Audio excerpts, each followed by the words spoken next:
Chapter 22. The Stillness.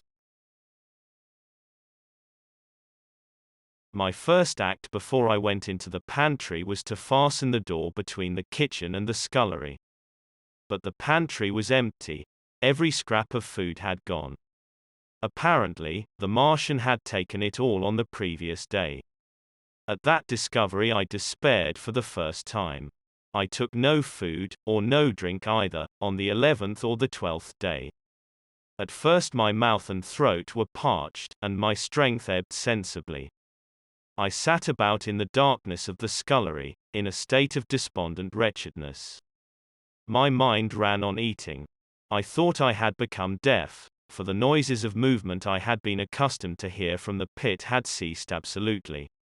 I did not feel strong enough to crawl noiselessly to the peephole, or I would have gone there. On the 12th day my throat was so painful that, taking the chance of alarming the Martians, I attacked the creaking rain-water pump that stood by the sink, and got a couple of glassfuls of blackened and tainted rainwater. I was greatly refreshed by this, and emboldened by the fact that no inquiring tentacle followed the noise of my pumping. During these days, in a rambling, inconclusive way, I thought much of the curate and of the manner of his death.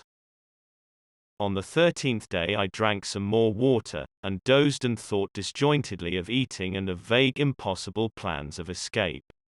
Whenever I dozed I dreamt of horrible phantasms, of the death of the curate, or of sumptuous dinners, but, asleep or awake, I felt a keen pain that urged me to drink again and again. The light that came into the scullery was no longer grey, but red.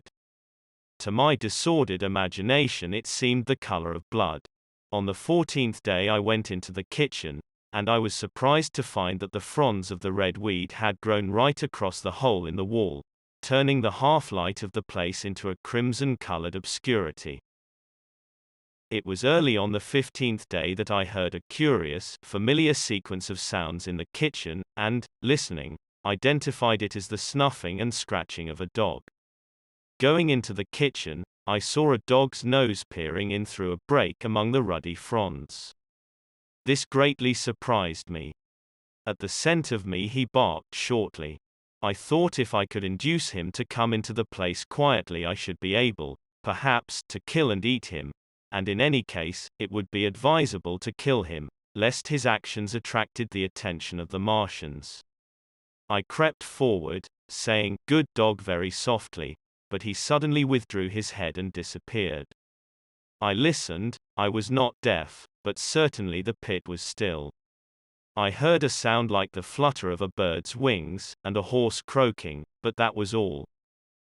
For a long while I lay close to the peephole, but not daring to move aside the red plants that obscured it. Once or twice I heard a faint pitter-patter like the feet of the dog going hither and thither on the sand far below me, and there were more bird-like sounds, but that was all. At length, encouraged by the silence, I looked out. Except in the corner, where a multitude of crows hopped and fought over the skeletons of the dead the Martians had consumed, there was not a living thing in the pit. I stared about me, scarcely believing my eyes. All the machinery had gone.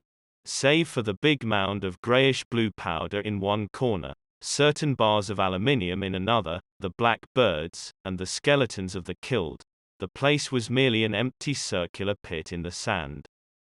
Slowly I thrust myself out through the red weed, and stood upon the mound of rubble.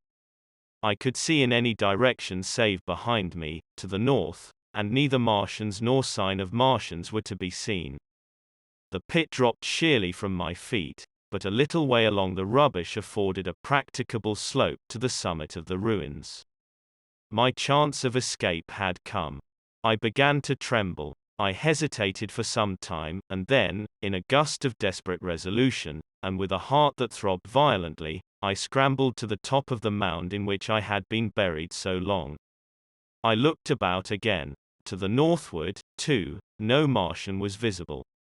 When I had last seen this part of Sheen in the daylight it had been a straggling street of comfortable white and red houses, interspersed with abundant shady trees.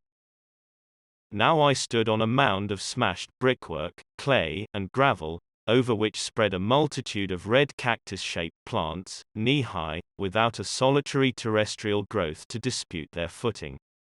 The trees near me were dead and brown, but further a network of red thread scaled the still living stems.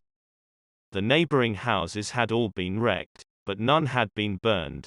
Their walls stood, sometimes to the second story, with smashed windows and shattered doors. The red weed grew tumultuously in their roofless rooms. Below me was the great pit, with the crows struggling for its refuse. A number of other birds hopped about among the ruins. Far away I saw a gaunt cat slink crouchingly along a wall, but traces of men there were none. The day seemed, by contrast with my recent confinement, dazzlingly bright, the sky a glowing blue. A gentle breeze kept the red weed that covered every scrap of unoccupied ground gently swaying. And oh, the sweetness of the air!